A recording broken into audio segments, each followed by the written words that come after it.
Is I'm here. What's up? It is Wednesday. Yes, Wednesday, July 19th. As you can tell, I got my voice back. Thank God. It's still again. Yeah, it's pretty much there. Yeah, I had that lemon, and that honey a while back. Like a little bit more of that. Chilled. Boom. Here we are. Another Wednesday. Another me talking about random stuff. Hopefully somebody listens to this. Yo, hope your week so far has been good. The weekend was alright. The UFC card, while it had its action moments, it had quite a bit of action moments. I thought it was gonna be a dud. Quite a bit of upsets, quite a bit of funny moments. Um, you know, if you missed the card live, you could have missed it and just rewatched it during the week, the following day or whatever. It wouldn't have mattered. Not a lot of interest in it. Fair enough. But yeah, the outcomes were pretty crazy. We had a dislocated elbow. Estela Nunes, she fought homegirl, making her debut. Had took the spill. Well, she was actually striking pretty well. Was Nunes. Then in the midst of her, homegirl went for the single leg, and Estela tried to roll out and maneuver. Get away from the single leg, get back on her feet, and just landed awkwardly and popped on her shoulder, man. Not her shoulder, her elbow. So that whole left elbow, I know y'all seen pictures on social media. Shit, that thing was nasty. There you go. Against Victoria Dudakova. So Dudakova won by a TKO. Unfortunate. But yeah, man. They got the medical team. She was in super pain, crying. Like the screams were just nasty. Seeing the dislocation was just gruesome. But she managed to go. They looked at it. They popped it back in place. She's all right, man. But let's run down this card real quick. Give y'all a little snippets of what was happening. Aylin Perez opened up this card against Ashley Evans Smith. Perez had her loss against, was it Edgar? Came in here fighting Ashley Evans Smith. We haven't seen Evans Smith in like quite some time.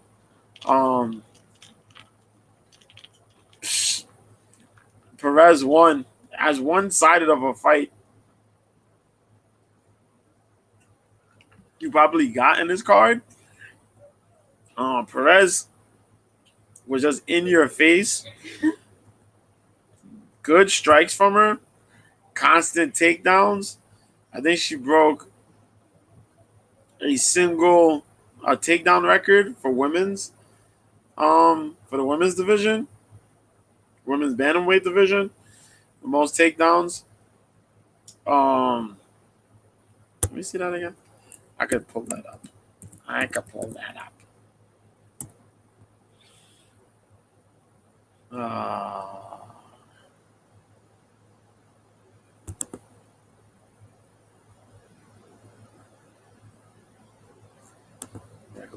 real quick. Give me a minute. Yeah.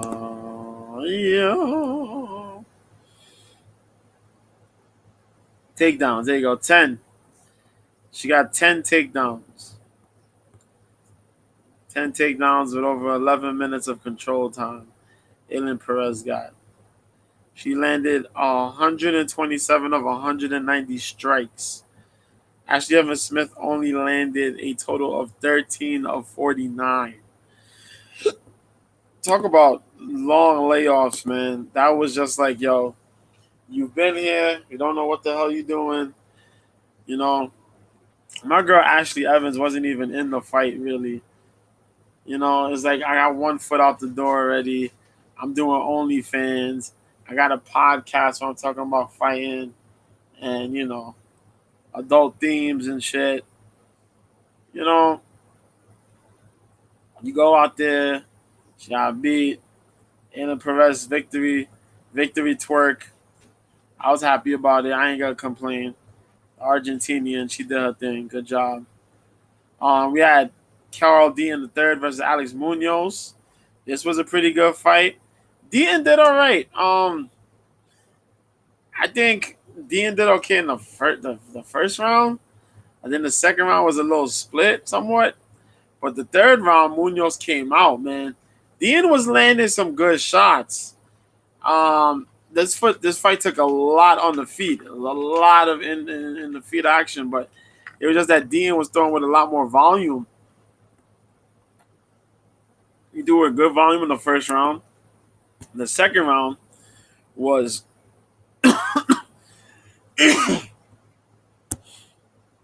second round was pretty good, right? First round was all right. Let's check it out. Actually, no.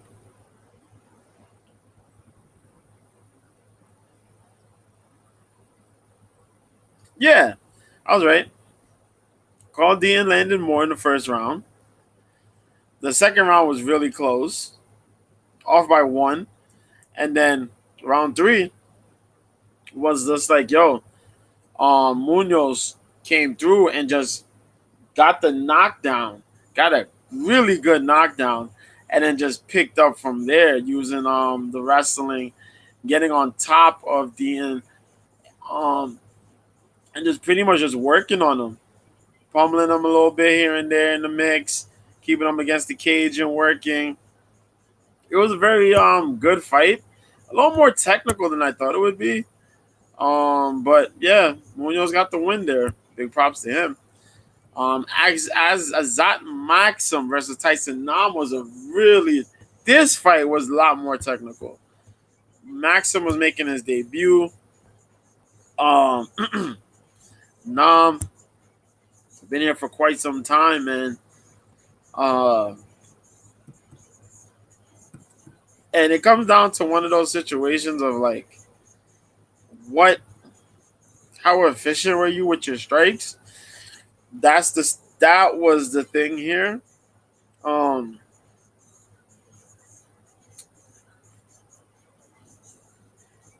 I kind of they said it was a split decision. I thought it would have went to Nam. I picked Maxim here, and it went to Maxim, but I don't know, man. I'm kind of questioning it a little bit.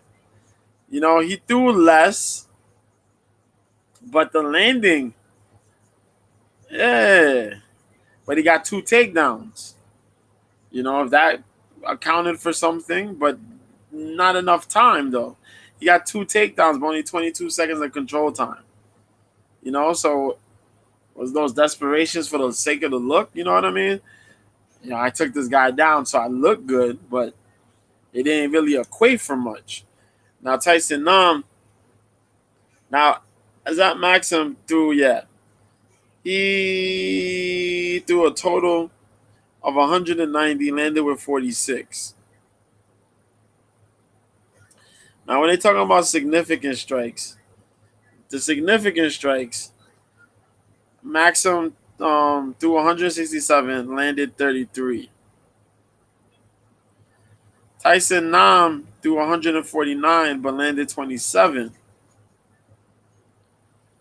Percentage wise, though, Nam threw a higher percentage because he was more efficient with his strikes, but they gave it to Maxim. I don't know what to tell. Motherfuckers always want to pick and choose when they want to abide by the rules. Or some crazy shit. Evan Elder got unanimous decision against Janar Valdez. Elder looked sharp. That's all I gotta say. This was a coming out party for Evan Elder.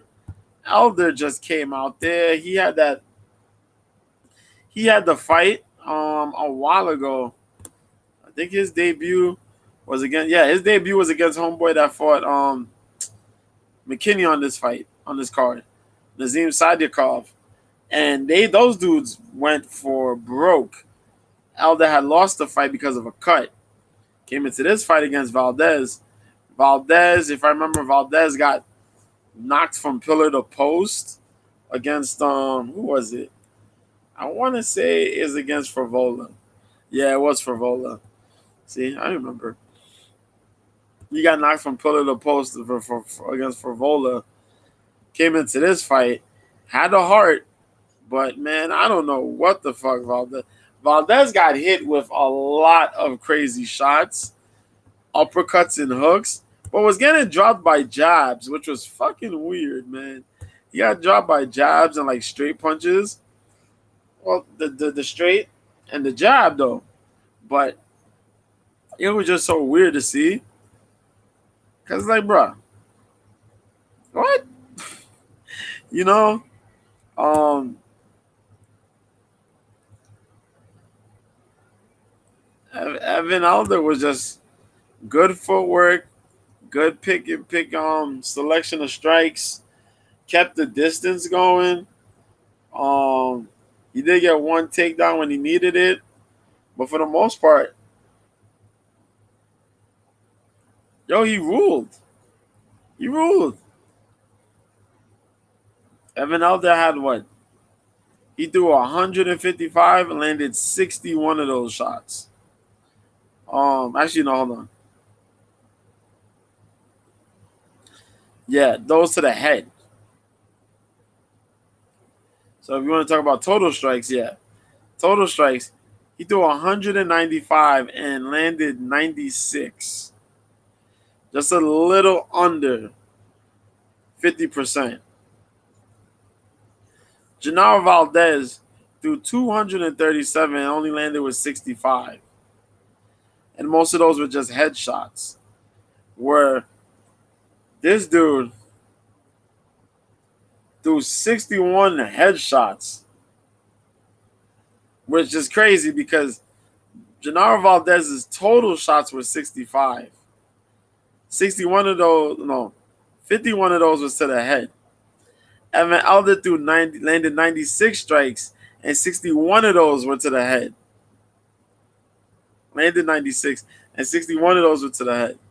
So that shit is kind of fucking crazy when you think about it. Then he threw 15. He landed 15 to the body and 20 or 21 to the legs. Those are all those goddamn leg kicks that he kept putting on to cut Valdez and quit and stop Valdez's jab and his rhythm, because Valdez got a step. Valdez steps heavy to throw the big straight shots, straight power shots. So Elder did that. Good job on him.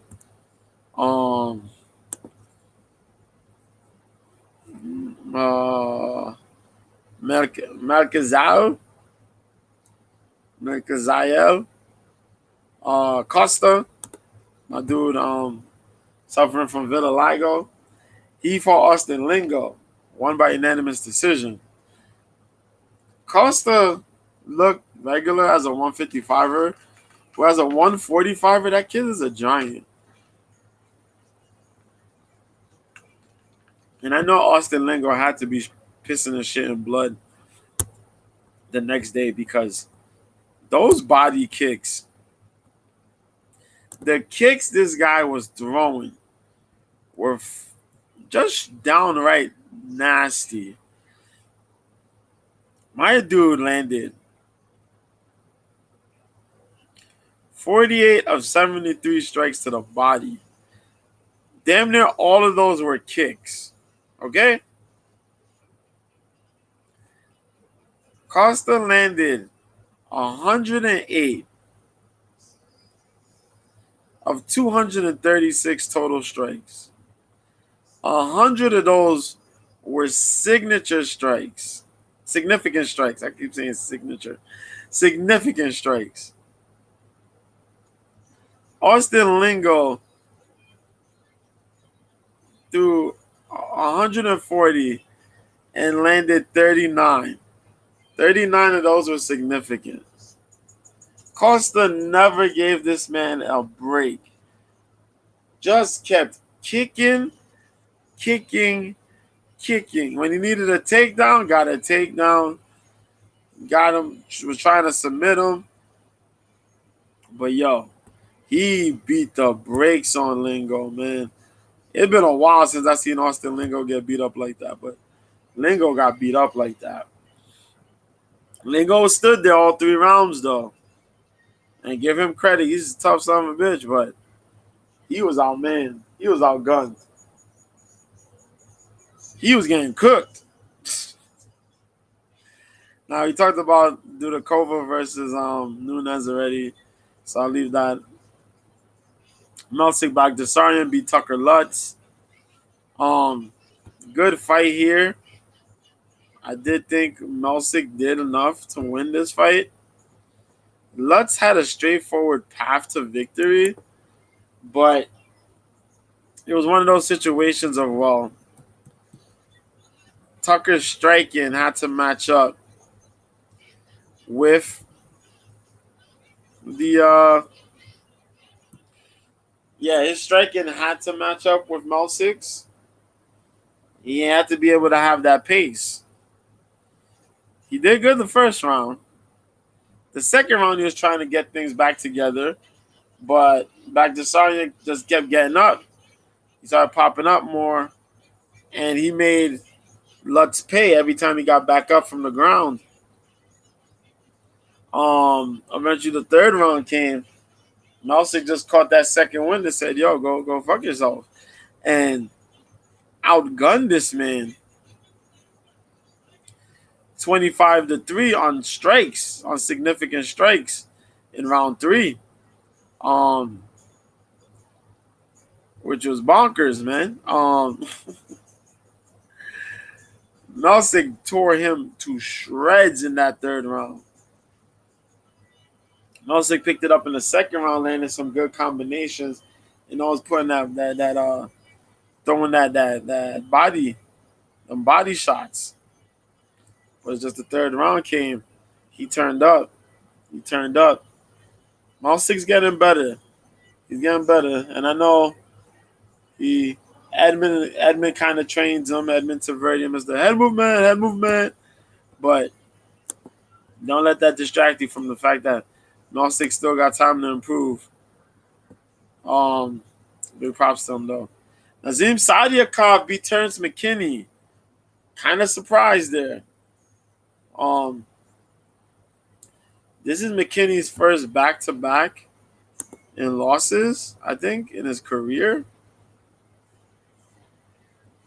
Let me check that back. No. Second back-to-back. He hasn't lost back-to-back, since 2019. Yeah, he lost to Sean Woodson, that's right. And then Derek Minner submitted him. So it was like 2019. He hasn't lost back-to-back since 2019. And now he's here. He got finished. He got finished back-to-back there. He got finished back-to-back here. He had a good first round. He had the body lock, body triangle, took it to the ground, used the wrestling, put the jiu-jitsu. Had it unlocked for the majority of the round. Sadiakov managed to spin out, get on top, land some good shots. Second round came. You went for the wrestling. Kind of went for an ugly, somewhat ill-advised takedown. He kept going for it. He should have reset, but he kept going for it. Eventually, he did manage to get something of it, but Sadiakov managed to wrestle out, get top position, get a mount. Actually get the full mount, land shots. This dude tried to spin out, and in him spinning out, ends up with his arm trapped. Nazim gets the back, rear naked choke. It's a wrap. Good fight, man. Good win by Nazim and the Sarah Longo boys out there in Long Island, New York represent. Um, Go win. I don't know what to say. The next fight, you seen the highlights. I shouldn't even talk about it. This fight was another as one small majority one sided, man. Norman Dumont made an accidental meme um using Chelsea Chandler in this fight. Coming from the first round, Norman landed a nasty right. I think it was like a 1-2. And Chelsea got hit. And Chelsea turned and instantly became the Flash, broke speeds, and just jetted from one side of the cage all the way to the other. Oh my God. Everybody just said, yo, what the hell's going on?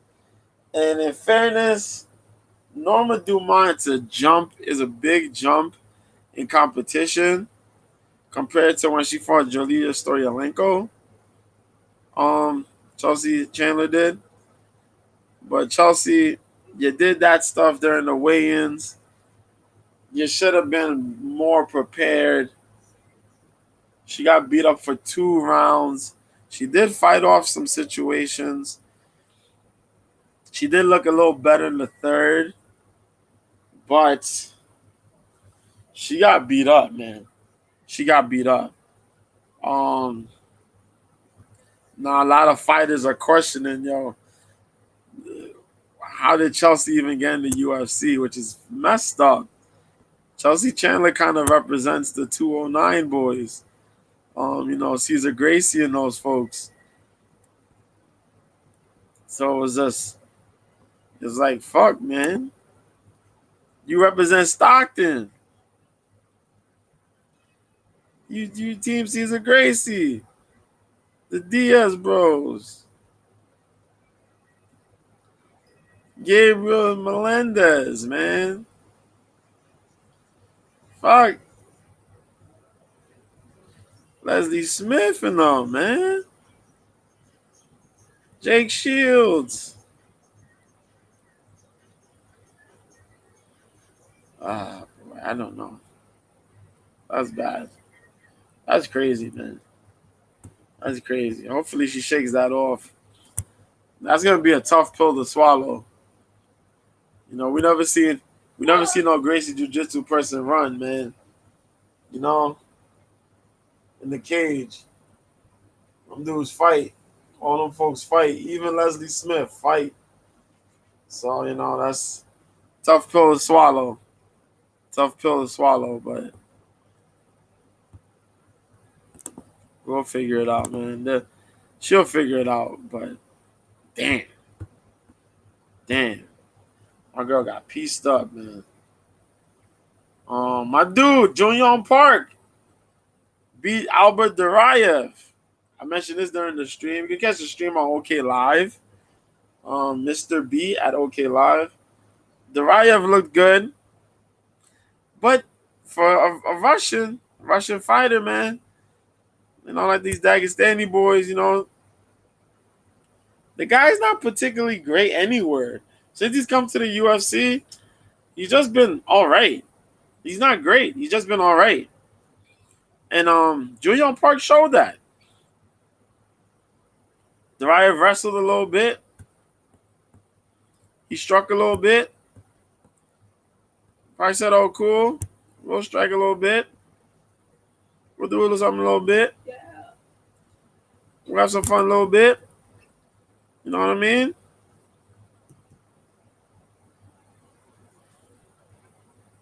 You go ahead and do what you got to do. You got to take down. Okay, cool.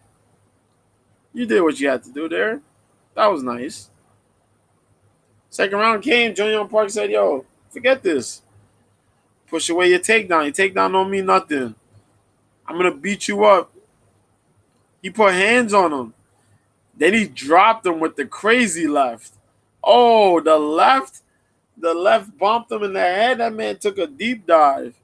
Next thing you know, rain on me, rear naked choke. Jung Young Park, the Iron Turtle, Love that guy, man. Good win for him. Francisco Prado fought Otman Azatar. This was a good banger of a first round. There was some crazy shit, spinning back elbows, big shots thrown. Prado actually caught Azatar with the second attempt. I think it was the second or third attempt at the spinning back elbow. Caught him, jumped on him, threw the shots. Now you could argue that the stoppage was a little early. Otman's head was busted, and I don't know what would have happened, but Otman was getting lit up. They stopped it. Prado won first round. Jack Della came on the card here, fighting the late notice Basil Hafez. Bruh. I don't know who needs to hear this. Jack Della Maddalena was supposed to fight Sean Brady at UFC 290. If Jack Della would have fought Sean Brady, I'm not sure if that would have been the thing, Now, it's crazy we could say this in hindsight, but it's going to be real difficult now seeing this in hindsight, how Jack Della's going to try to patch these holes up, because Hafez took him down quite a bit. And at some points, slipped through kind of easy. To get in that top position at times. Kind of crazy. Jack Della threw a lot of shots, though. He landed 83 of 137 significant strikes, 149 of 212 strikes in total, which is the signature strike count is 60%. Now, 149 of 212, yeah, that is about 60. When you think about it, yeah, it's about 60%, yeah. Fuck, 149 to 212. That's over 2/3. Yeah, it's over 2/3 of what the fuck you're landing. Jesus Christ. Yeah, I'm quick with math, man. So yeah, pretty good stuff, man. And Jack Della was landing a lot of shots, but it was Basil's takedown and his control time. But because Jack landed the more shots, did the more damage, Jack Della won. Jack Della took this fight short notice, so I give him, benefit of the doubt. They didn't quite prepare. But you prepared for a guy in Sean Brady. This guy, Basil, shows up late notice, and he pulls out takedowns. You're supposed to take what you strategize against Sean Brady, implement that in here. You know what I mean? A dude like Brady, as decorative a jiu-jitsu guy he is, that could give you problems. We'll see what happens down the line if they rebook it or not. And got to give the achievement. Mayra Bueno Silva went and shocked the masses as she submitted Holly Holm in 38 seconds of round 2. Holly Holm been the number 3 person in the division, the last star of the bantamweight division. She was learning her wrestling. She used it pretty well. She got tagged quite a bit by Silva on the feet. But against the cage, Bueno Silva did have her issues.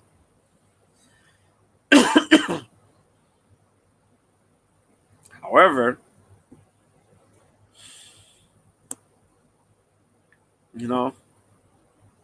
when it needed to come, it came. Holly kept doing that brace against the cage, that clinch. That wall control, I hate that stuff. That wall install. She left her neck out there. She left her head out there. Myra Bueno came in there with the modified guillotine, aka the ninja choke.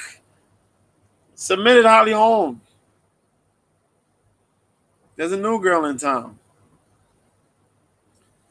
She beat Holly. Holly moves down. Holly. Will there be any more main events with Holly Holm in it? We don't know. But Holly Holm got a contract. She got about 5 or 4 more fights left. We'll see what she does at 41 here. But Myra Bueno Silva's here, and she want to fight. And Juliana Pena was talking trash. I don't want to hear Juliana Pena at this point. I think if she's just quiet, we're all good. You don't even show your face. Just be quiet. You'll be fine. You just show what up. Just don't talk. Just don't talk. Don't tweet. Don't do nothing. Just leave it alone.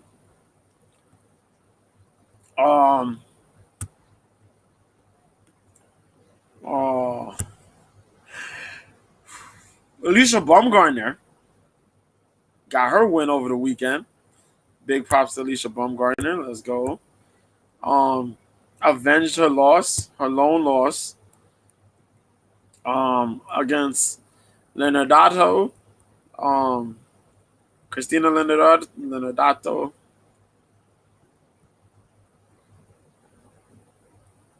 Big props, man. Was a really good fight. Really good showing. Baumgartner came in there.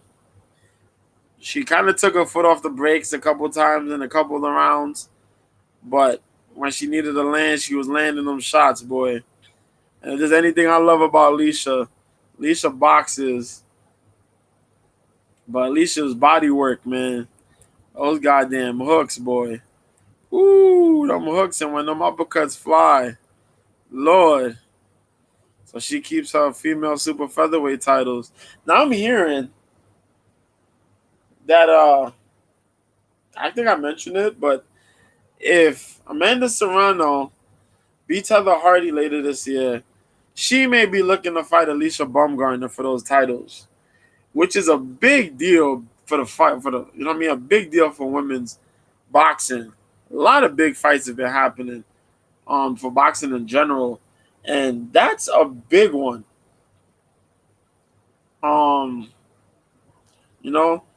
Michaela Mayer, I know she's out here. I think she's trying to do other shit to take her mind off the fact that it's gonna be a while for somebody to say, "Yo, do we fight you, Michaela?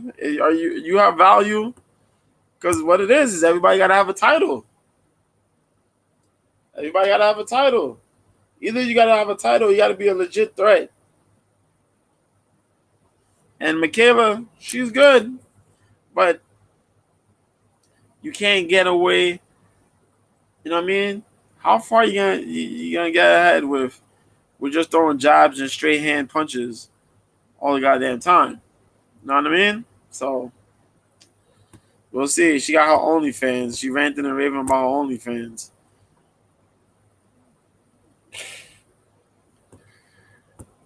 I don't know. Andy Cruz beat Juan Carlos Burgos for the IBF Intercontinental Lightweight title.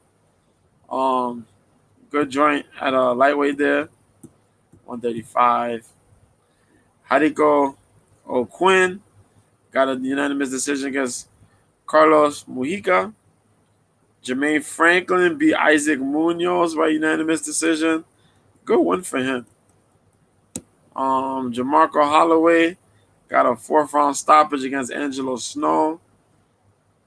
Cameron Pankey beat Misael Reyes. Unanimous decision. Joshua Pagan, 1st-round stoppage against JBL Smith. Beat that man from pillar bump. He actually ended they just stopped the fight at the round. So, and Joseph Hicks Jr., that prelim action, Ramses Agaton beat him by unanimous decision. Now, there was another fight that happened. I'm trying to remember. And I remember.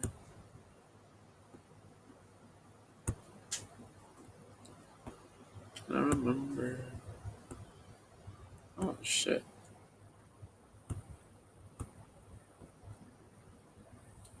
Like I can't remember.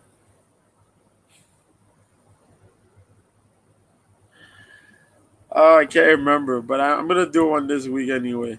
So when I remember, I have to do one on Tuesday. That's what I gotta do. Drop this on Tuesday because I want to do one after the Fulton fight, Fulton Inoue. Next week Tuesday, this coming Tuesday after this week next week Tuesday. Number two, pound for pound. Let's talk about it while we're here. Then pound for pound, pound for pound. Now you're Inoue racked up all them titles, man.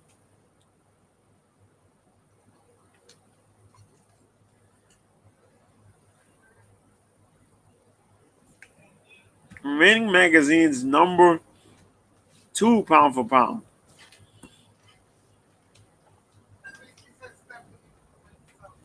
Boxer got him as number nine, pound for pound. A fucking disrespect.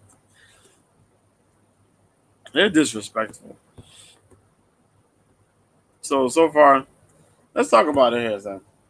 According to Ring Magazine, because as far as as far as rankings go, I go by Ring Magazine because Ring Magazine is trusted.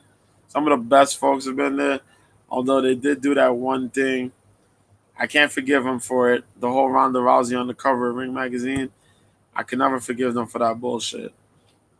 But other than that, Usyk number one, Inoue number two, Crawford number three, Spence number four, Alvarez number five, Bivol number six, Lomachenko number seven, Josh Taylor number eight, Jamel Charlo number nine, Juan Francisco Estrada is number 10.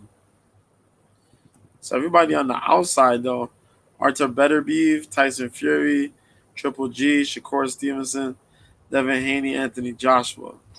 I still have an issue with this though because Tank Davis should be up here, and he's not. That's crazy. Um, and look at this. Look at this. I don't know when they edited this joint, but they got Katie Taylor number one, Clarissa Shields number two, Amanda Serrano number three, Michaela Mears number four. But nobody edited this though because Michaela lost. See, that's some shit. So I'm gonna have to recheck with the new pound for pound when I get the time. Oh, hold on.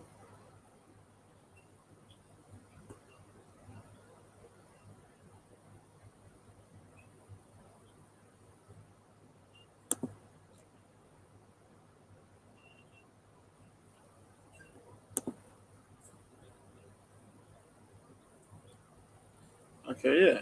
Okay.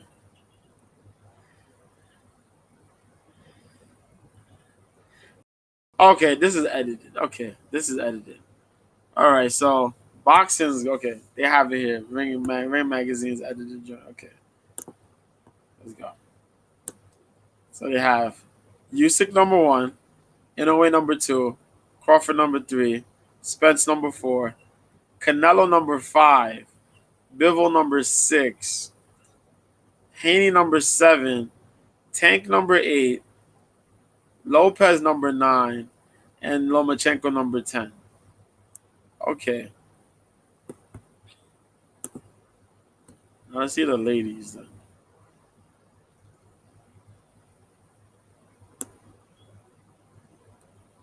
So Clarissa's number one, Chantel Cameron's number two, Katie Taylor's number three, Amanda Serrano's number four, Senicia Estrada's number five, Jessica McCaskill's number six, Alicia Baumgartner number eight, Natasha Jonas is number nine, and Michaela Mir is number 10. That's interesting. That's a little interesting.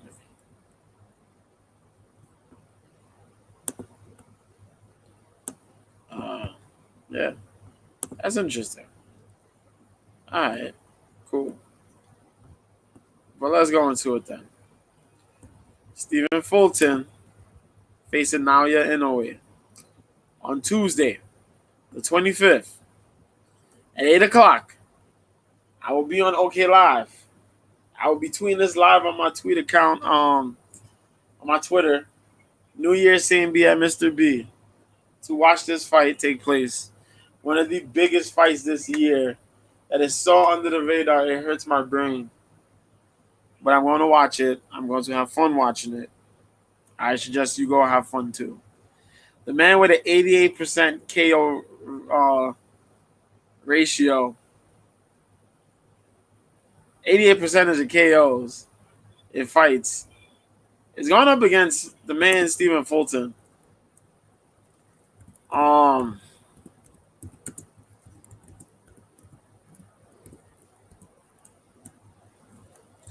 It's crazy. It is legitimately crazy.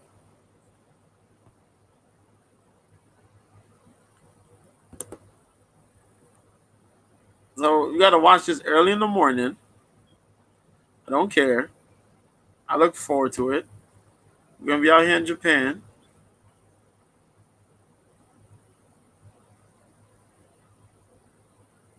A lot of people think that, this is gonna be an easy squash fight, man. Now you're in a way, man. 24 bouts, 21 KOs. This man has legitimately climbed the division. This man has wiped his division out. Wiped that bantamweight division out. He going up against Stephen Fulton. Orthodox. 30 years old. Still time to get even better than what he is right now. Where he's going up against a very strategic guy in Stephen Fulton, man. Now, Fulton,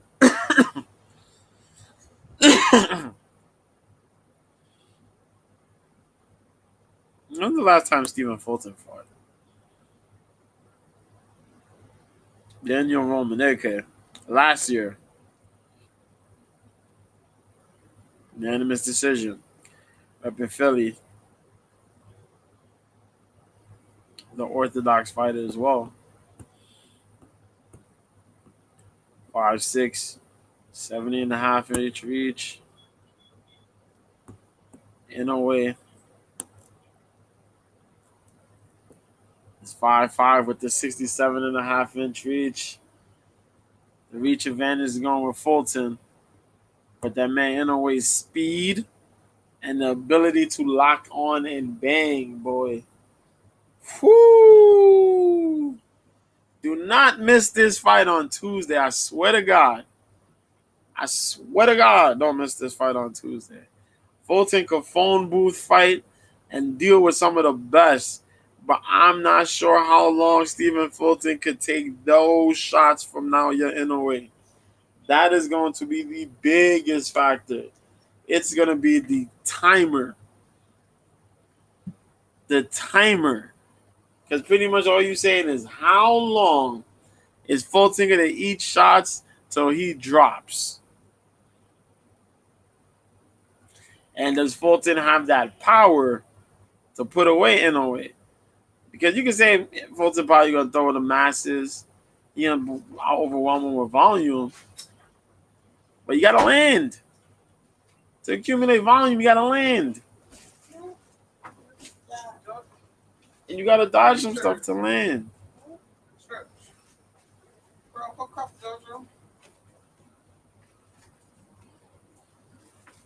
Word? That's a word? So, bro, that's crazy, huh? No. For the preachers. You know, you become a gift. Yeah, you taking that today? No, one every night. Oh, okay. And anyhow I leave it at church, I'm going to go shoot. Mm. I said, oh, yeah. So that's gonna be on Tuesday. Now rewind. We got boxing this weekend. Our boy George Kambosos, man. Live in the wreck, dog. Live in the wreck. He's coming to the States to fight a man by the name of Maxie Hughes. 26-5-2 Maxie Hughes. George Kambosos Jr. is going to be here.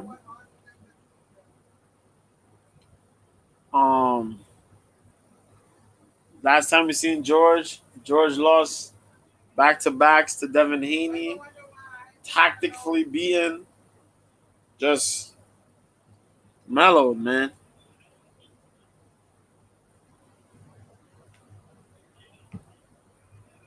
And a lot of people shot on George Kambosos for losing to Haney and just said, oh, Kambosos was a bum.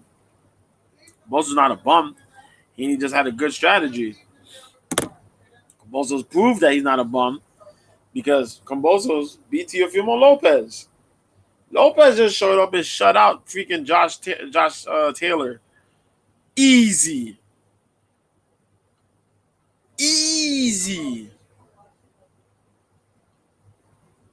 Put respect on Kambosos' name, bro. But along with that, we got Keyshawn Davis. Keyshawn showing back up here in this division against Francisco Patera, who's 28-3. That's gonna be a good fight. That's a band lightweight. Giovanni Santillan, who's undefeated at 30-0, fights Eric Bone, 26-6 at welterweight. We got Mike Balogun, 21, versus Hemi Ahio. Ronnie Hines versus Michael Peroton. Stephen Shaw versus Joe Goodall. That's probably a heavyweight bout. 18-1. 9-1 of Australia. Troy Isley versus Antonio Todd. Isley's undefeated at 9-0. Todd is 14-8. And Jeremiah Milton was undefeated against Willie Harvey. Harvey's 4-2-2. Milton is 9-0. I want to see this. Is going to be on ESPN Plus, Top Rank. So check that out. 8 o'clock Eastern, 5 p.m. Pacific on that Saturday. Now, let's talk a little bit of in-betweens. Movlid Khabulayev, one of my picks that was going to get to the finals of the PFL featherweight division tourney, got injured. He's out. I think the PFL didn't have more crap to deal with this year. Kayla Harrison is involved in no tournaments.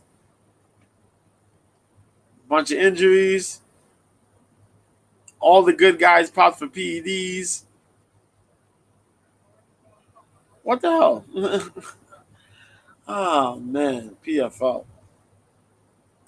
But on the hindsight, and good news, some people are thinking the PFL, mine Bellator, is almost arriving. We'll see that. The trash talk is going on in the UFC with Islam Makhachev trying to call out Leon Edwards for a welterweight title fight, super fight. Volk is out there talking about Islam running. Topuria talking about Volk running. Volk is injured. They ain't sorting nothing out with the lightweight division. There's a clear number one contender for welterweight, and the UFC just playing games. Oh, Paulo Costa's not fighting at UFC 291. He kind of got injured or something like that. He was supposed to fight Ikram Aliskerov. That's the dude who knocked out Phil Hawes, by the way. He has now signed to fight at UFC 295 against the Wolf, Hamzat Chimaev. I am hyped for that. Why? Because we don't know where Hamzat was going to fight. And if he was going to fight, it was not going to be at welterweight anymore. Because he missed weight and nobody's trying to take that risk of him either not making weight for a championship fight or him actually, if he had won the title, losing it on the scales. So, middleweight, here we go. We haven't seen Paulo Costa fight in a minute since. What was Paulo Costa's last fight? Wasn't Paulo Costa's last fight like Marvin Vettori or some shit like that? Let me check and see, make sure.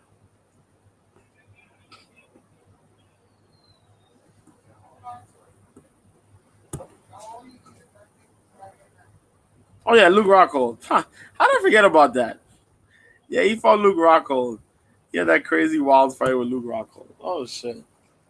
See, that's all these goddamn fights. But yeah, he fought Luke Rockhold. That was a fight where it looked like he gonna put away Luke Rockhold, and it looked like Luke Rockhold was gonna put him away in round 3. Jesus. But yeah, man, that was Luke Rockhold's retirement fight. Well, retirement from MMA or UFC retirement fight. But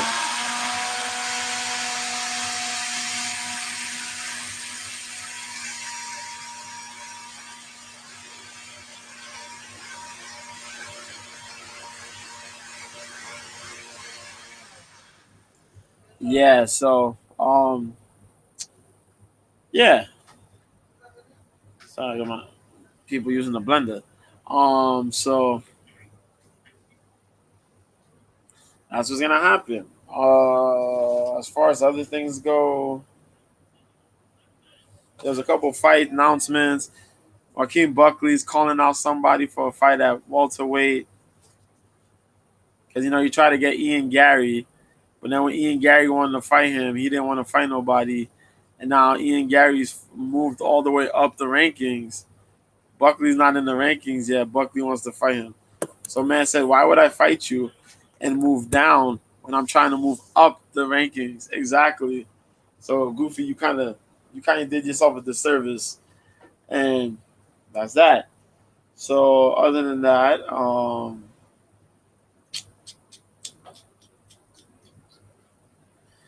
Dana White's still kind of upset. Ngannou got this fight still going on. Shakur Stevenson seems to be lining himself for the mandatory.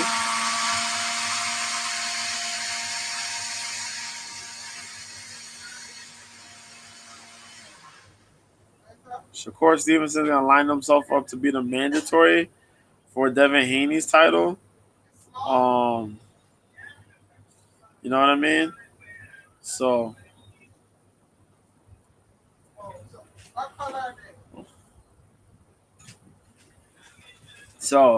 we'll see what happens there. I think it's a WBO mandatory. Is it WBA or WBO? But yeah, you're gonna be in a mandatory. If it happens, dope. If not, But I hope that we get something there because Haney's good, man. But I think one of these guys, man, the Kings, lightweight Kings, got to show up, step up.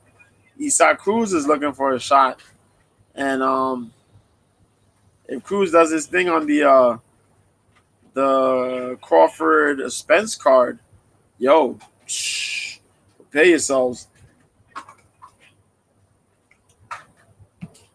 Dude's a menace. He's lurking, man. Other than that,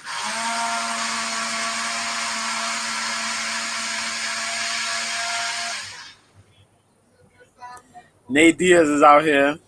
I know Jake Paul. I seen Jake Paul. The interview, Jake Paul was complaining.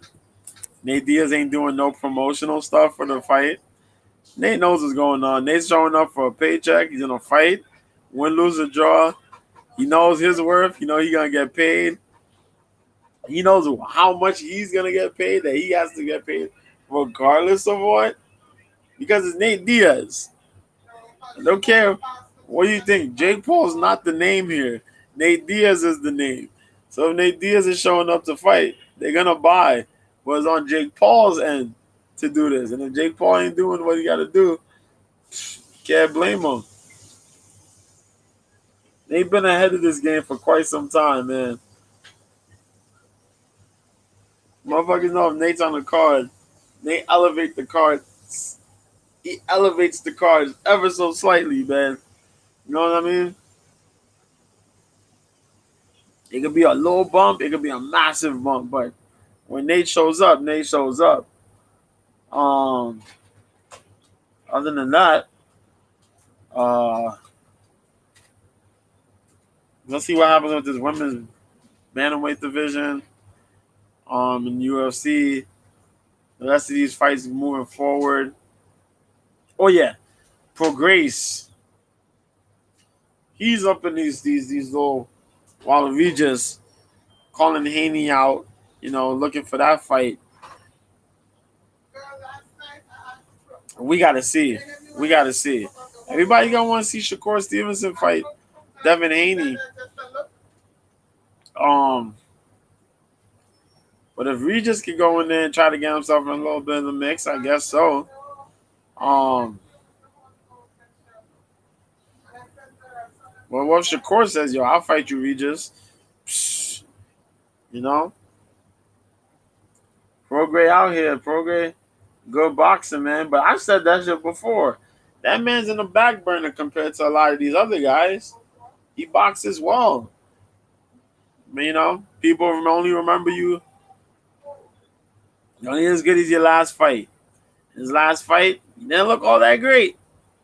So they'll look at that and be like, well, compared to these other guys, which you shouldn't look at it that way, but people got short attention spans nowadays. So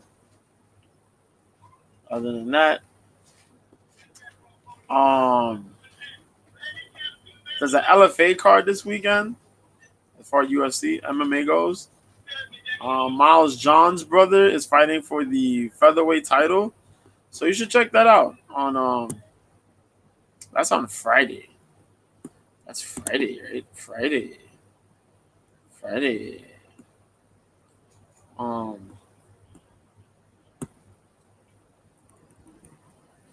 Yep, Elijah Johns. That's his younger brother. Elijah. He's gonna be fighting Javier Garcia, which is a really nasty jiu-jitsu player. We'll see how that works out. Johnny Hopper fights William Starks at lightweight. This is a really good, some good young lightweight class prospects in the hunting here. As far as the main card, yeah, I got 205 fight, but that's all right. Kevin Fernandez, who's 5-1, fights Javier Cepeda at flyweight. That's 125. Angel Alvarez, who's 5-1, fights Miko Tokto, 6-4. He's Peruvian at lightweight. Landry Ward, who's 7-1, fights Matias Pereira, who's 11-5. That's at featherweight. And I just mentioned the Hopper Starks fight. But yeah, you should check that out, man. That's gonna be on Fight Pass at 9 o'clock Friday Eastern, 6 p.m. Pacific, live in Belton, Texas. Ooh, that seems pretty cool. Also got Cage Warriors. Cage Warriors has been low key fire, but I gotta try to put more time into watching Cage Warriors. Stream Cage Warriors or just watch Cage Warriors? But I gotta do that, man. Live in London. London on 12:30. Oh shit, 12:30. God damn. Mick Stanton fights James Webb for the CW FC Cage Warriors Fight Championships Middleweight Championship. Yeah. Jordan Vucenic, who's 10-2, fights Bryce Picard, who's 13-8. Bryce is a really good kickboxer. I've seen him a little bit. He's a good kickboxer. Pretty nice, skilled guy. Jordan is pretty good, young guy. Real talent out of England. Gotta pay attention to English fighters, man. Um, we got Morgan Chair, who's 17-9-1 out of France, versus Diego Silva, who's 15-8. Daniel Skierbrinsky, who's 19-8, versus Madars Fleminas, who's 11-4. Dude, shit. I've never seen this flag before. What is this flag?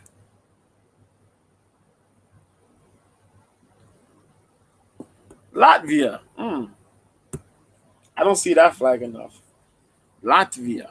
I like the color though. Luke Riley, who's undefeated at 6-0, faces Matthias Malta, who's 10-3 at featherweight. Harry Hardwick, that is a crazy name. 9-3-1 versus Vitor Estivam, who's undefeated at 6-0. Will Curry's back. Let's go. 9-3 versus George Bueno. 8-2 at middleweight. Will Curry is the dude, bro. Oh, man. Watch Will Curry fights. You're going to be like, oh, shit.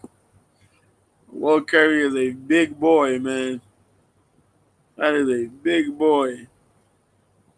24 years old and 6'3".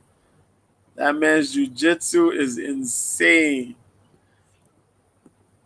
You got a hard loss last time out, but before that,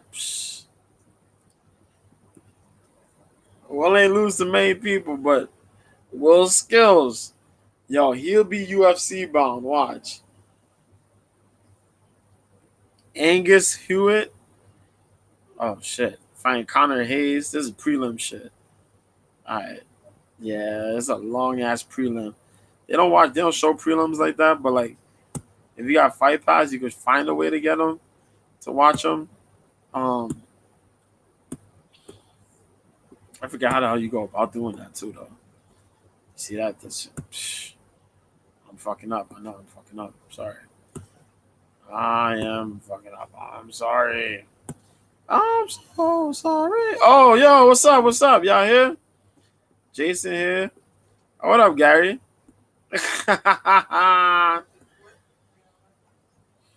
up? What's up? I ain't even read and check and see, man. What's going on, y'all? Oh, shit. Jason came in here. MVP out of work. Yeah, MVP is out of work. MVP is like gone, man. MVP is a free agent. Yeah, we gotta talk about that. MVP announced, was it yesterday? Yeah, he's a free agent. Yo, that's wild. MVP is a free agent. He's about 35, 36 years old now. It's an interesting situation. I think Gary gonna talk about his shit. He's not shit. I'll punch Gary in his chest. Yo, Jason, yeah, man. He's like 35, 36. His only losses were to what? Douglas Lima and Logan Storley, if I remember correctly. He hasn't really been majorly injured. He's fought guys. He's fought some top competition, some of the top competition. He comes into the UFC. He'll be all right. You got to put him up. You got to size him up to be in some of these UK type cards, though. For a guy like MVP to show up, you got to think about matchups in the division. And that's going to be one of the biggest, like, what the fucks? Because To maximize on MVP, you have to find out where he really is at in Bellator. I mean, in the UFC. Um, you got guys like Kevin Holland. You got Wonder Boy, but you got to also give him other guys in that division. You got to give him guys that are gonna like wrestle, like good strikers that understand concepts behind striking, but can wrestle to see where he really is at. If he's gonna be in title contention, if he's gonna look for a title, that's what you got to do. If his job is to go there and try to get a title, that's what you got to do. But if he's going out there, like on some Mike Chandler type stuff, on the Mike Chandler, Justin Gaethje, Eddie Alvarez tip, then it's gonna be like, yo, just put this guy in exciting fights and let's see him climb the ladder, but climb the ladder against the exciting guys before we really want to know where he's at. And I say this: Wonder Boy, Kevin Holland, you talking about? No wrestlers yet? Yo.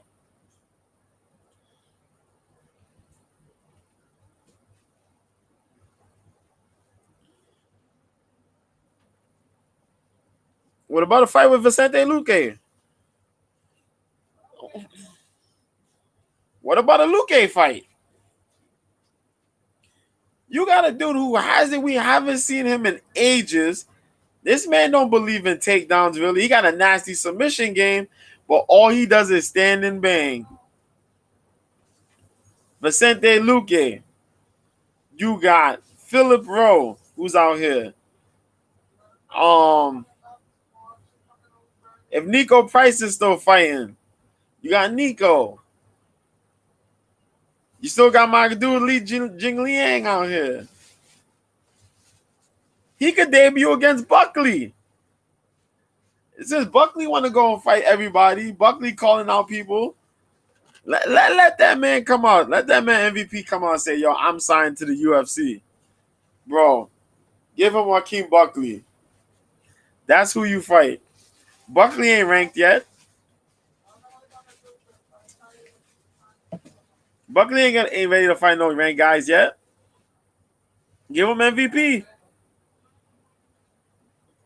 Let's see where Buckley really is at. Let's test that out. Let's test that theory out. Buckley MVP. We could really gauge where MVP is at. In an exciting world. Let's do that. Buckley could go for takedowns, but Buckley's takedown game is kind of crappy. He's a fast guy. He got really big power. He's a striker guy. MVP is a counter striker. Dynamic striker. Let's see where he goes. Let's see where that goes. Do that. But I'm glad you brought that up, Jason. Yeah, I heard about it. I was like, yo, MVP? Free agent? What? I'm going to miss him, though. I'm going to miss his Bellator fights. You know, but the divisions are not... Bellator's divisions are iffy. Where certain guys, they have talent, but it's just iffy because the depth is not quite there. You got to tweet that. I'll tweet that later. I'll tweet that later today. Actually, I'll tweet that now. Nah. You know what? I'll wait till Saturday. If they announce MVP, that's what I'm saying. MVP versus Buckley. Let's do this. That's it. But yeah, man. That's crazy. What else I was gonna say about Bellator? Yeah. Freaking. I don't know if you guys seen it, but I think you can find it on YouTube.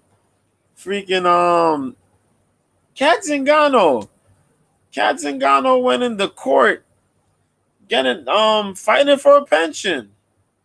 For MMA fighter pensions. Yo, this joint was crazy. And I get it. I get it too. She was trying to get like support or pensions because she's a fighter. But you know, her husband passed away some years ago.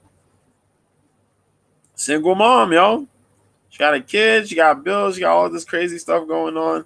The body ain't holding up like it used to. She can't do everything. She's trying to fight for that for the ladies. Um, to get like a women's type pension of some sort to support, you know, kids, to support the kids, the families. Kind of like, all right. You see how women's soccer and women's NBA, they go and they complain about not getting paid enough. They talk about, oh, we don't get paid enough. But they get paid a higher percentage of revenue compared to male sports. They get more revenue. They get more of the revenue than the male athletes do.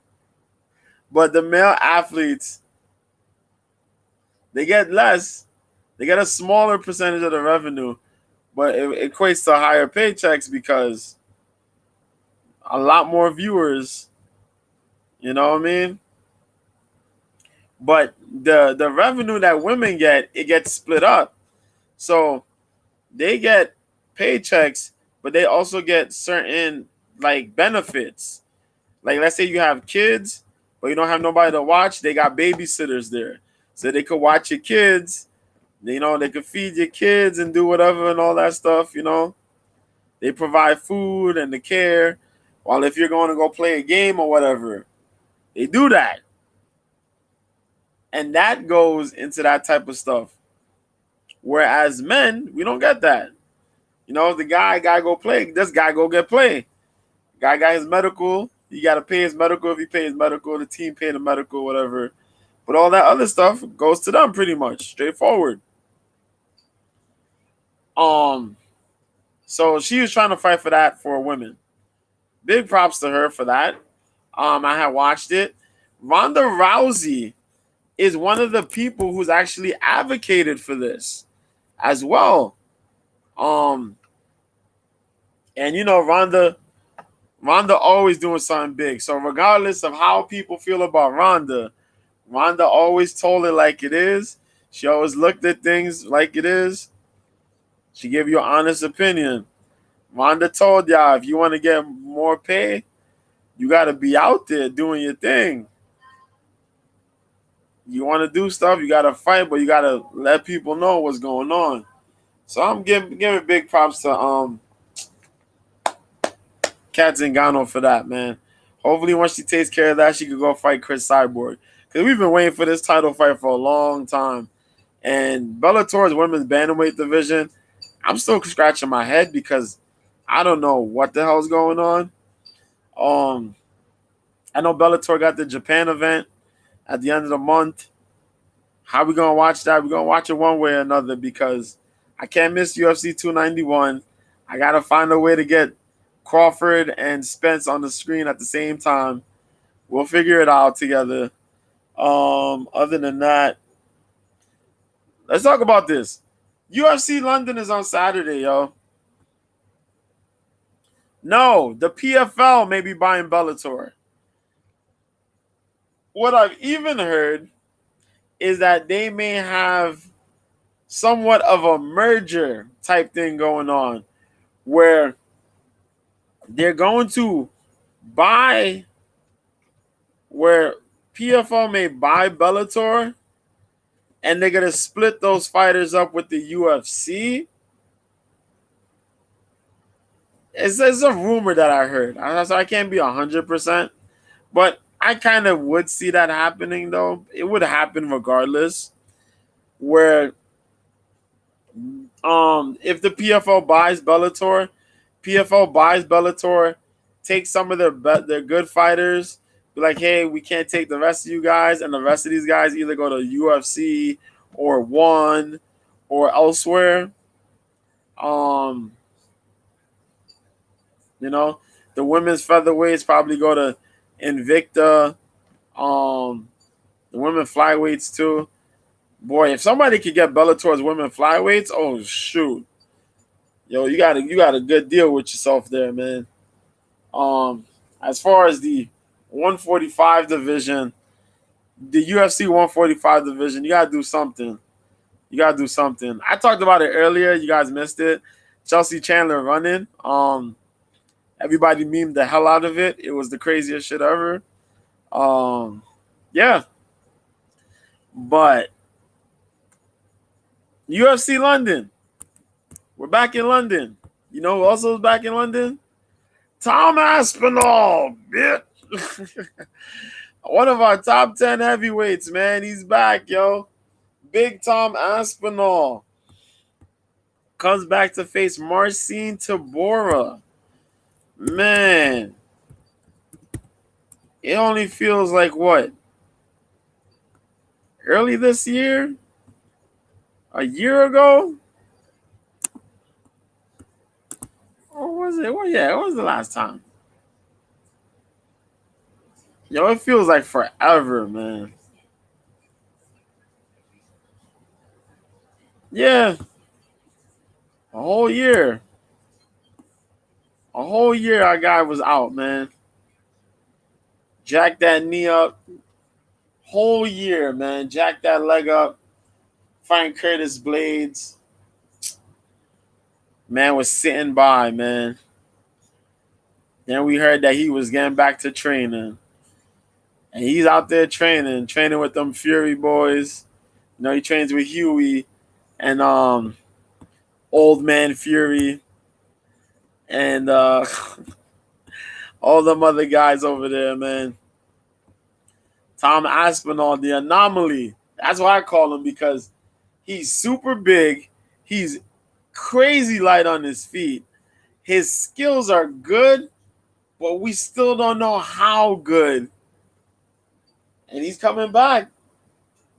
Fighting oh boy, Marcin Tybura. Now it's weird because Marcin been in the UFC for a while. He's been knocked out before. He's been hurt. He's been dropped. But he's managed to climb up the rankings. Here at number 10. You know? And he's not the biggest heavyweight, but he's one of the more efficient heavyweights where he has okay volume. He has a deceptive jiu-jitsu game. He's good with position, with placing himself in positions. That's that his chin is a little spotty at times. It's a little spotty. Sometimes it can be really spotty. Sometimes it's just a big blob. You know what I mean? Ask Derek Lewis. He hit that chin, boom, disintegrated. But yeah, we'll see how he does, right? But just check it out, man. UFC Fight Night. London is at 12 noon, people. 12 noon. That means after this, we gonna watch that Kambosos fight, dog. We gonna watch Kambosos, brother. We gonna watch Kambosos step here in the States, bro. But yes, Aspinall, man. Marcin Tybura. 12 noon this UFC London card is, which I'm kind of glad for because it's early, you know what I mean? And that means, I can watch boxing. I know I owe everybody boxing streams. I know I apologized last weekend about the whole UFC 290 stream situation. And yes, I know I got to restream that back. I did not stream the Boots Ennis fight yet. I know I'm going to try to do that before this weekend's, before Saturday. Boots put a beating on that dude. I think I mentioned that. Yeah. I owe everybody those fights. Man. I'm going to restream 290 as well. Most likely next week. I'm going to do that next week, though. because that shit really had me on my nerves. My whole week after that Saturday, I was messed up. I was really messed up. Like, yo, I was dampened, bro.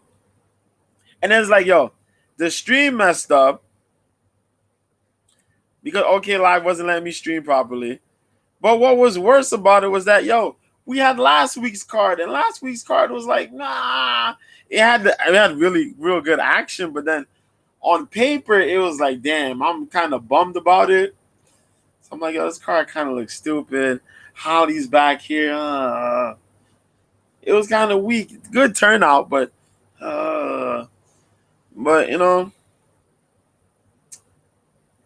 yeah, man. But now let me stream all fine now. But yo, I digress. We're going to London, up in the UK area, mate. Yeah. And we're gonna watch some guys fight, man. How many fights are in here where nobody's involved from the UK? Not many. Let's talk about it. We got Jafel Filo versus Daniel Barres. Filo's 14-3. Barres is 16-5. Filo, last time he fought Mokaev. He got submitted by Mokaev in round 3. That was all that hassle, tussling, all that jiu-jitsu. But Barres comes from Spain. And Barres is currently on a 4-fight win streak, where he got 3 wins by finish. Well, all 4 by finish. 3 by KO TKO, 1 by submission. This could be pretty fun at flyweight. Bruno Brazil comes back after being annihilated by our girl Denise Gomes. She's fighting your girl, man. She's fighting a girl from your backyard, Gary. Shauna Bannon, man. Shauna Bannon makes her official UFC debut, coming from Invicta. Shauna, man. Shauna got lips, boy. Lord. I seen Shauna. Shauna look good, yo. Shauna look good, but Shauna got them lips. Lord. Out of Ireland.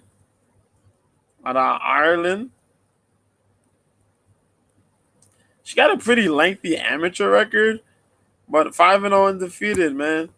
So far, so good. So we'll see.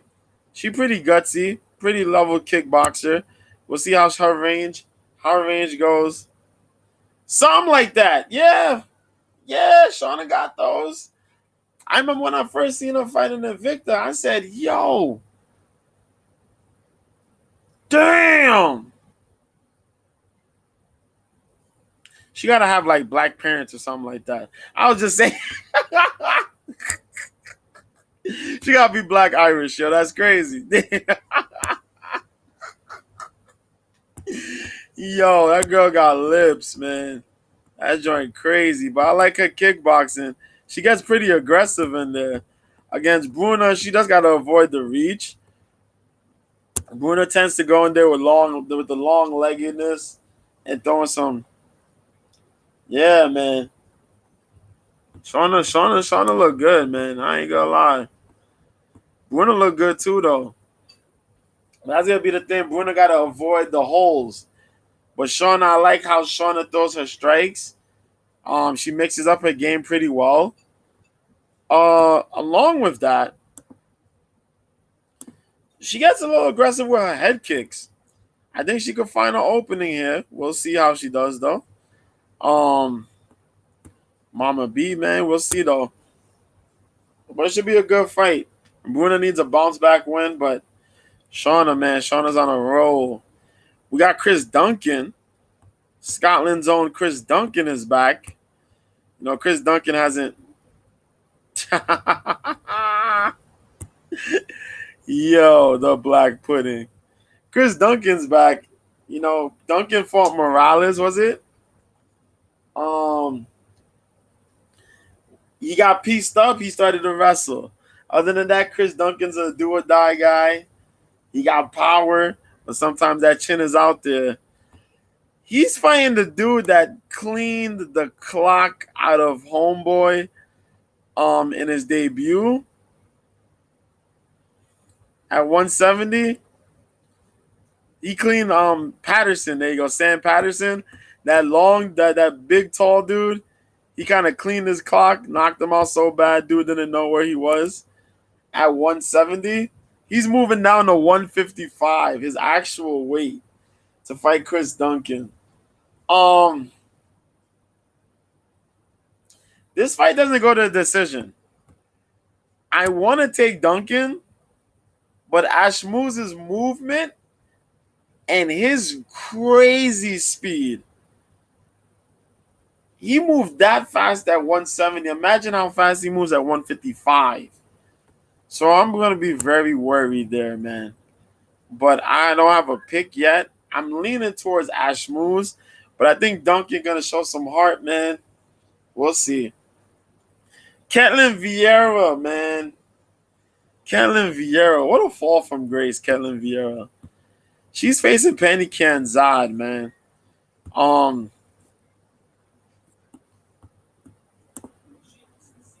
Crazy, bro. Think about this. Ketlin Vieira had beat Sarah McMahon and beat Kat Zingano. She beat Kat Zingano at UFC 222.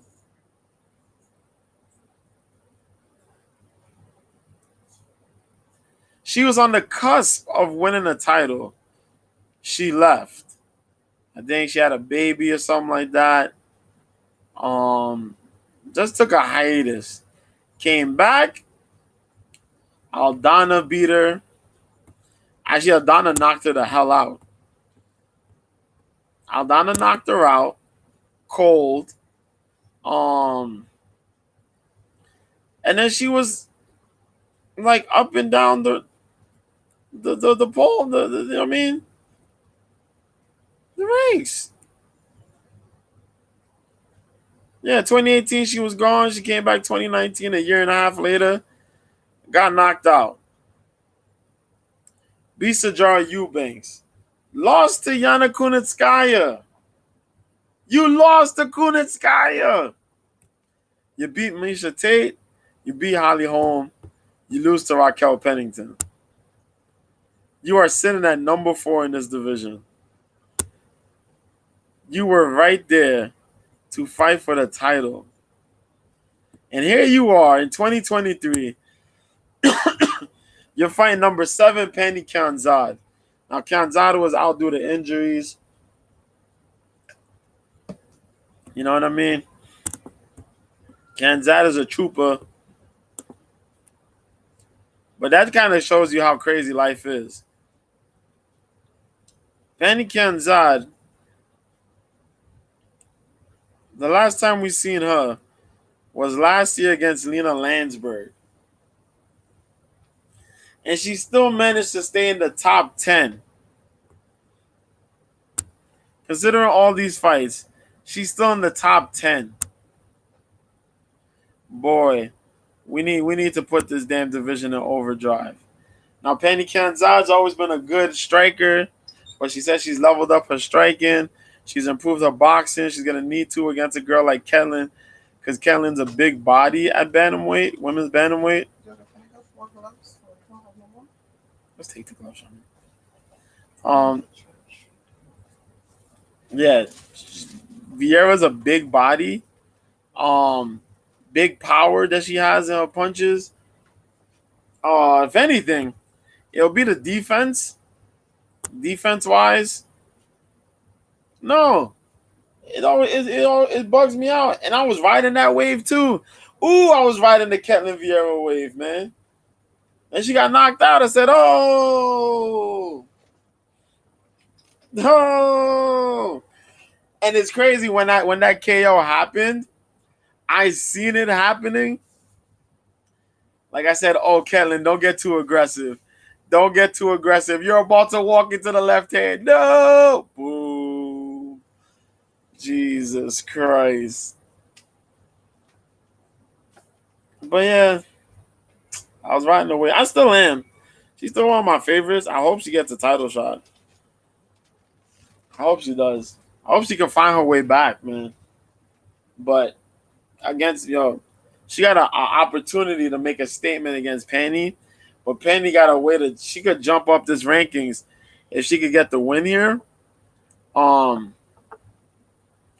if anything with Penny, Penny knows how to turn up the heat. It's gonna be Penny. Penny gonna have to use the volume, and she's gonna have to work. Ketlin, uh, stick move, get the leg kicks going, punching combination, get that volume up. But you got to do that and avoid the big shots from Ketlin. Ketlin be throwing those 1-2s. Her 1-2s are crazy. You got to get away from the 1-2. You got to get away from the grappling.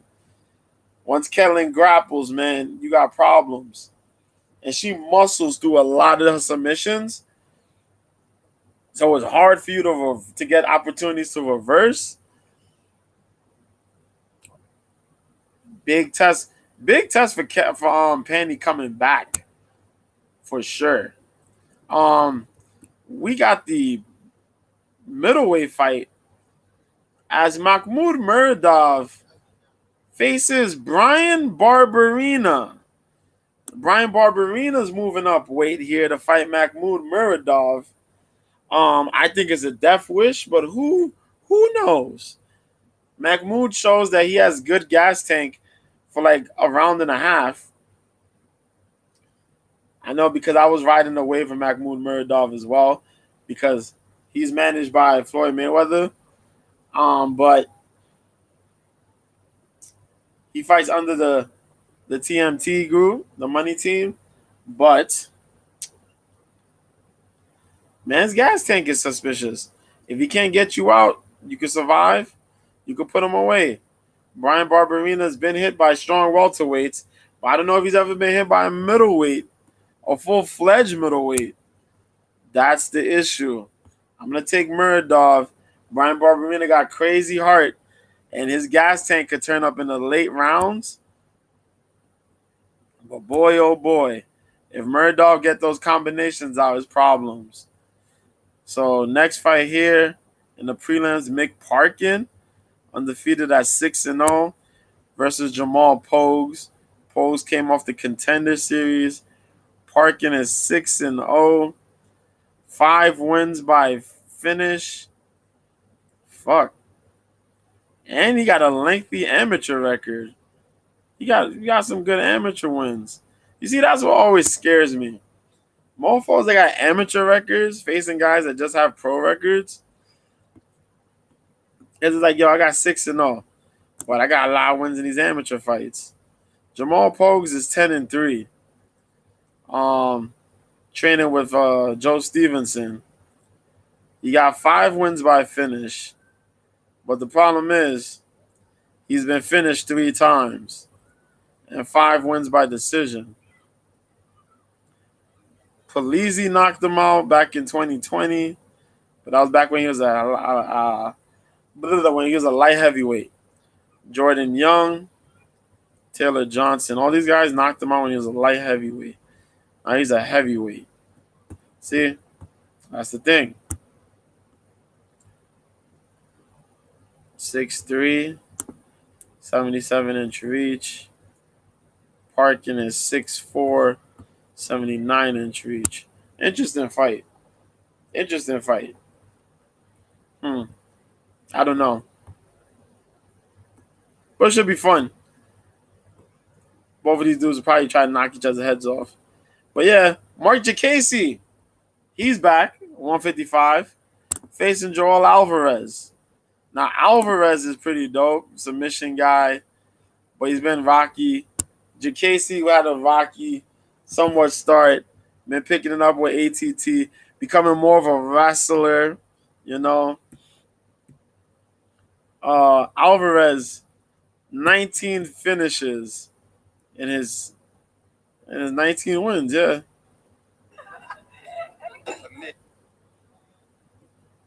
yeah, all his wins are by finish. I think he could get a finish on Jacasey here, but it's gonna be very rocky. He lost against Armin Saruki and he got beat up bad, man. And Jacasey's good with the wrestling, but you're not finding a slick jujitsu guy like Alvarez here. I think Alvarez just got to go strike, strike, strike, force Jacasey into a bad takedown, and either sweep to take the back or go ahead and try to get the just get a guillotine of some sort. I might go with Joel Alvarez on this one. I think Joel might do something silly here and get that joint. Danny Roberts got a gimme fight. Danny Roberts 18-7 on the prelims.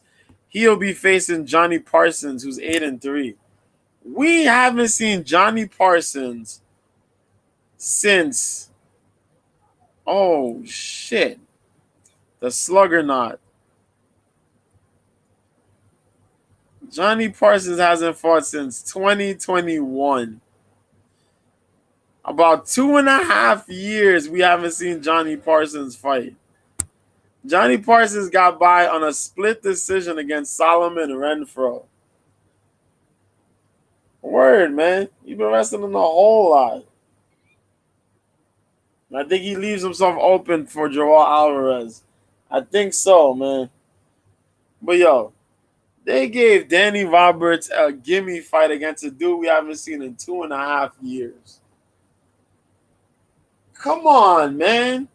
And Parsons is not great everywhere. He got a lot of heart. And he's willing to slug with people. But that's it. That's it.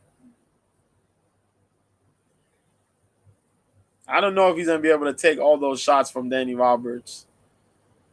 If Danny Roberts lose, fuck, I don't know. I will be thoroughly shocked. And I would have to ask for Danny Roberts to retire. I'm gonna definitely do that because that would be insane. That'd be insane. Davey Grant fights Daniel Marcos in the key prelim fight. Marcos came off the Contender Series last season, 14-0. I keep talking about these Peruvian guys. This guy is gonna have a surprising fight here against the Action Man, Davey Grant, man. Mr. Dangerous himself. Davey Grant beat up Louis Smolka and Rafael Assunção his last 2 fights. Hell, he submitted Assunção when Assunção was winning the fight. Bruh. In his last, 6-7 fights, he's been involved in nothing but bangers. His last 6-7 fights have been nothing but bangers. Nothing but straight up exciting fights. He's going to have another one. The Peruvian is really skilled, man. Marcos,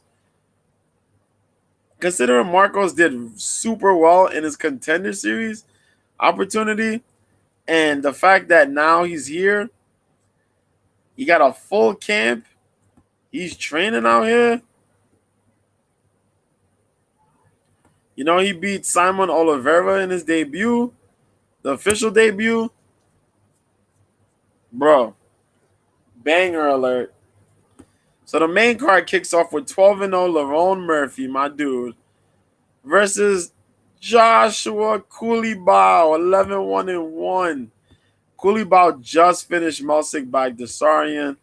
Lerone Murphy had that crazy fight with was it Gabriel Santos?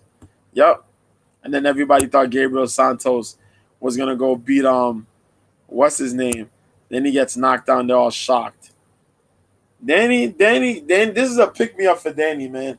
Home crowd advantage. He got the skill set. Yo, all Danny got to do is not make this a slugfest. And if you make it a slugfest, get off the center line. You can beat this guy. Just get off the center line. If you're going to turn it into a slugfest, step off the center line, bang on this dude with counters, sheer counters. I'm telling you, this man, Johnny Parsons, is there to get clipped on counters all day. That's what I'm saying. If Danny loses this, I don't know what to say. I don't know. But Lerone, back here on full camp, Koulibaly, this is an interesting fight. Because Lerone Murphy fights like Leon Edwards. And Joshua Koulibaly is a dude who can either grapple you to death or mix it up and you got to eat some crazy shots. Bro, tough fight. Tough matchup. Real tough matchup here. Shit.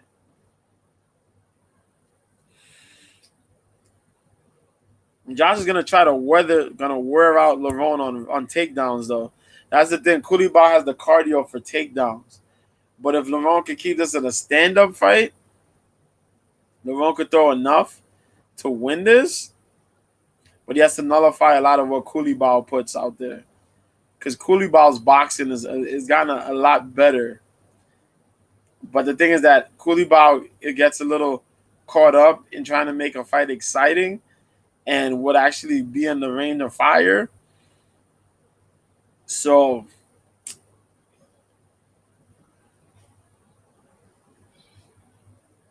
I'll try to make a pick after the first round. There you go. But yeah, this is going to be a real good fight. Jai Herbert fights Fares Ziam. Now, Ziam got re-signed by the UFC during the Paris card. The Paris card where Cyril Gane fought Tai Tuivasa. He was released and then got picked back up by the UFC. Now he's training at Killcliff, aka Black Zillions, aka 365 Hard Knocks, aka Sanford MMA, aka whatever the hell you want to call it when you don't have a name for it. But yeah, man, he came back. He submitted Michael Figlak. There you go. Mikhail Figlak. He submitted that dude. Yeah. He got cut after his loss to Terrence McKinney. But yeah, came back, beat Figlak. Herbert is a guy whose confidence is kind of iffy, kind of not. Jai Herbert. 2-3 in his last 5. He beat Kyle Nelson, but that was a very rocky fight. That was a rocky fight. Considering Kyle Nelson moved up weight to take that, that was rocky. He lost to Ilya Topuria, beat Kama Worthy, lost to Moicano, lost to Trinaldo. What's crazy, though, in all his losses, he got finished. That's bad. He had one finish by win against Kama Worthy, though. That's all right. But that's a dude who needs to come out and represent Jai Herbert. Danny going to be out there like, yo, I got my crowd with me. He got the skill set. They gave Danny a gimme. They're not doing favors for Jai Herbert because Jai Herbert could stand up, but Ziam is a French kickboxer, but Ziam has such a freaking underrated. Yo, the grappling that he put on display last fight out. Yo, Jai Herbert wants none of that. He don't want none of that. No. Hell no. Now, the next fight here in the main card, they're walling.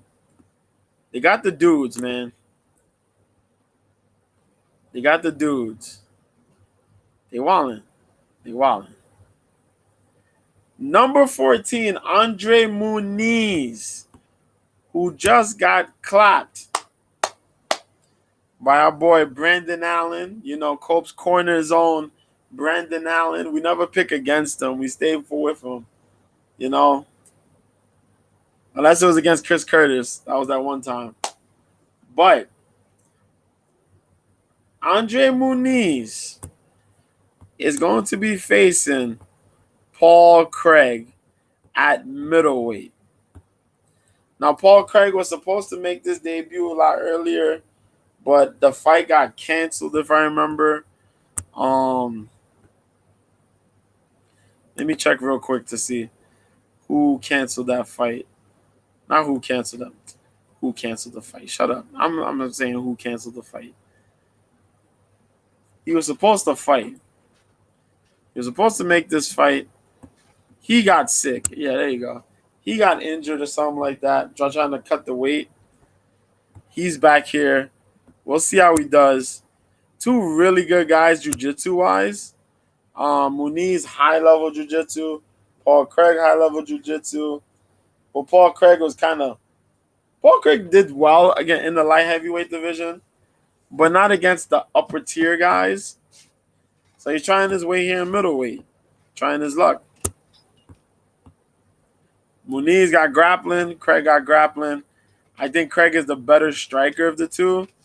It's about Andre Muniz's entries into these takedowns compared to Paul Craig's entries into his takedowns. But I think it's going to be a very technical fight grappling-wise. Paul needs a win, though, because he hasn't looked all that spectacular. When we didn't forget about that Volkan Ozdemir fight either, bro. Jesus Christ. Andre Fili, he comes out to fight. He's going to London to face 19-5 Nathaniel Wood. Nathaniel Wood's run in the featherweight division has been very, very impressive. Nathaniel took time off. You know, he went and got married, did all the other stuff, healed the body, came back, picked up some real good wins in featherweight now. He picked that win up against Charles Air Jourdain, kind of clowned Jourdain, beat Charles Rosa. Before that, he took a loss against Casey Kenny. I don't even know where the hell Casey Kenny is.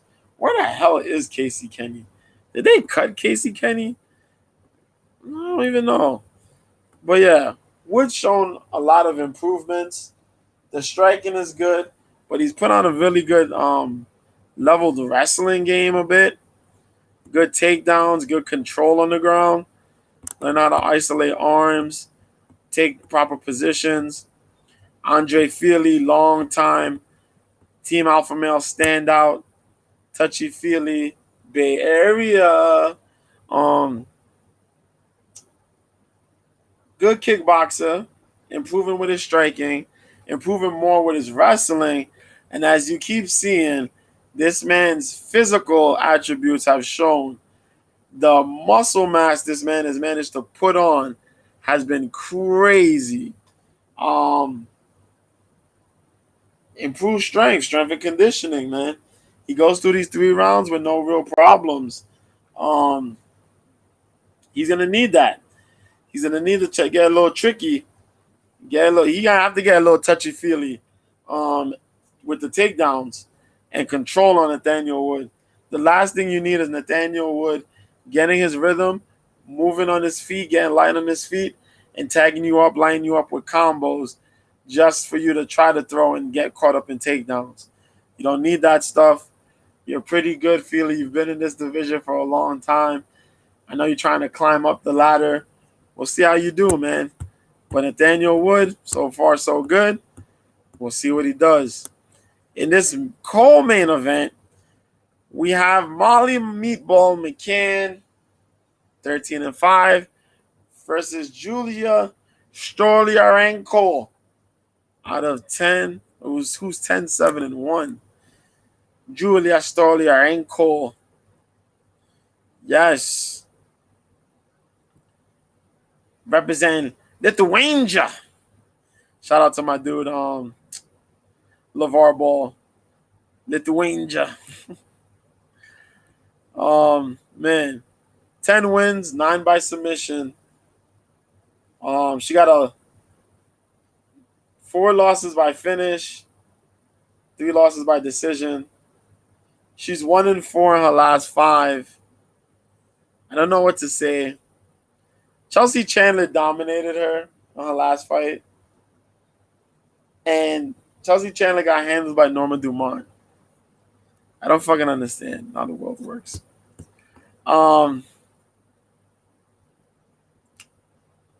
Yeah. Julia fought a lot more people, a lot more challenges than Chelsea, and Chelsea beat her easy. Um, Julia has that judo. She got an armbar. A lot of her wins by submission. She got a nasty, creepy, fast armbar that she pulls out. Molly McCann recently lost to Erin Blanchfield. Got submitted. She got handled. Meatball got handled. But before that, she was on a 3-fight win streak. She beat Kim by decision. Luana Carolina and Hannah Goldie. She finished both of them. She was on her rise, man. Just Blanchfield showed up and said, nah.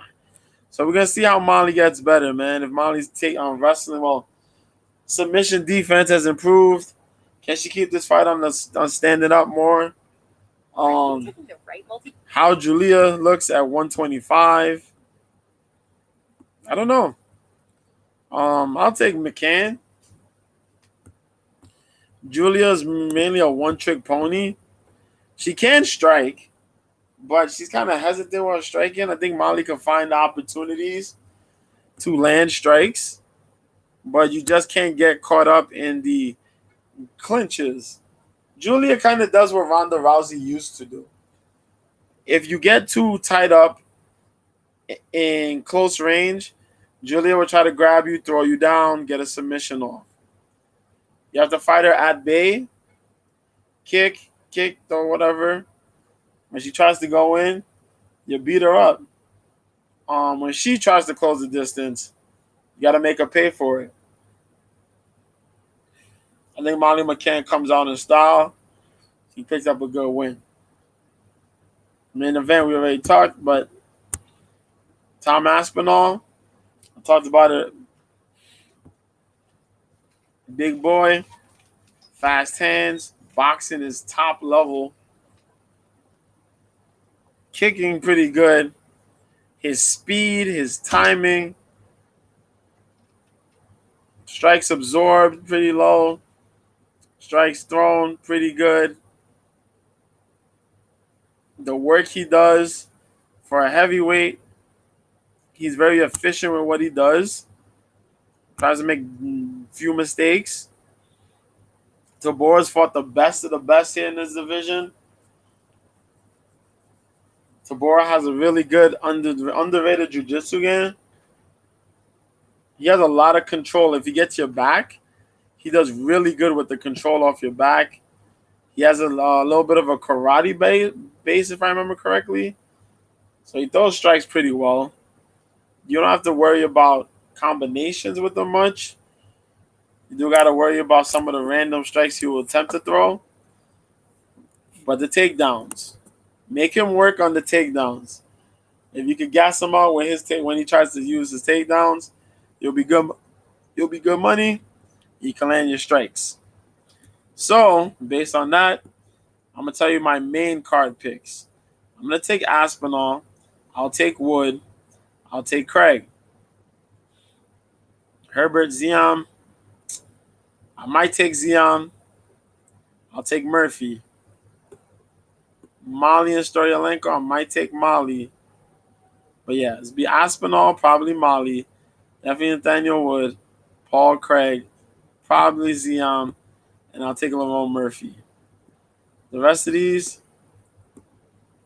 I think the Peruvian might do something. I'll take Danny Roberts. I'll probably take Alvarez. I'll probably take Pogues, maybe. Question mark that. 185 Brian Barberina. I don't know. I question that one too. Probably Ketlin, Ashmuz, Bannon, Philo. Okay, that'll be that then. So I said what I'll take, and I'll leave the rest. But that's it, yo. I'm boy B. That's all I gotta talk about today. Um, Lux got an event too. That's on Fight Pass. You can check the if you got a Fight Pass subscription. That's the one thing people don't got Fight Pass subscription. The Fight Pass subscriptions like that. So you can check out what's on the schedule over there. K1 is supposed to come back. So if the K1 joints come back, I think we're gonna be watching some of the history of K1. I'm looking forward to seeing that. Michael Chiavello might be involved. And yeah, man. Other than that, whatever I find out, we'll talk about it on Saturday. Catch me on Twitter. New Year, same B at Mr. B 1986. I do a show with Mike, but since it's been summertime. We've been doing our own thing, man. So but you can catch the past episodes, get a laugh. Cope's Corner, KOPSKORNER MMA. Mike been chilling with the fam. I've been chilling here, so I would get on Late Night Parents with Ted Hicks, Tony D, Brian, TX Cattle Skull. Sometimes the homie Glegg, Fireman Rich be on there. Yeah, and I got my OK Live account, man. Check that out. I got all the other joints there. Whatever fight show, I try to stream them on there. Oh, we finally got a win. Team McGregor got a win, man. Team McGregor got a win. Oh my God, what's this dude's name?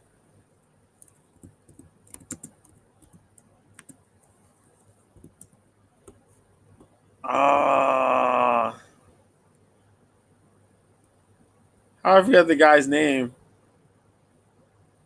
There you go, Rico Disculio. Disculio. There you go. Rico Disculio beat Hunter Azure. There you go. One-sided whooping in the first round, second round. Out of nowhere, man. Rico lands a big overhand and just squashes freaking Hunter. Follows it up with the Hulk smash double hammer fist. Bro. Crazy. But the next matchup's going to be pretty dope. So you can catch all that. Rico. Not Nico. Not no Nico Montano. Yeah, man. Beat that dude, yo. I'm hurt for Hunter because Hunter really wanted to win and he did so good. It was kind of a reverse of what happened to Lee Hammond because Lee Hammond won the first round. Then Lee Hammond got caught. Hunter won the first round. Hunter got caught. Conor McGregor celebrating like a lunatic. Those were all those fights, man. So these semifinals are going to be pretty dope. They're going to kick off with Austin Hubbard versus Roosevelt Roberts. So that will be the first fight of these semis.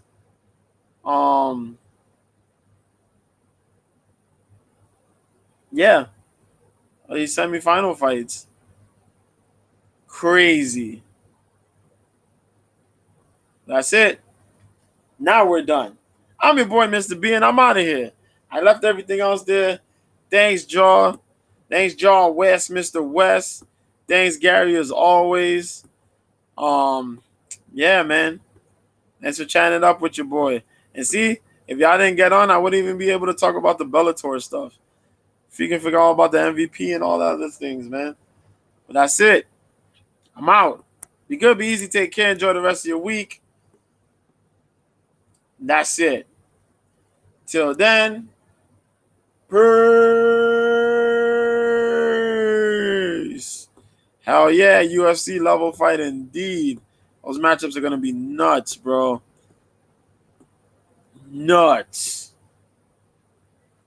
Peace.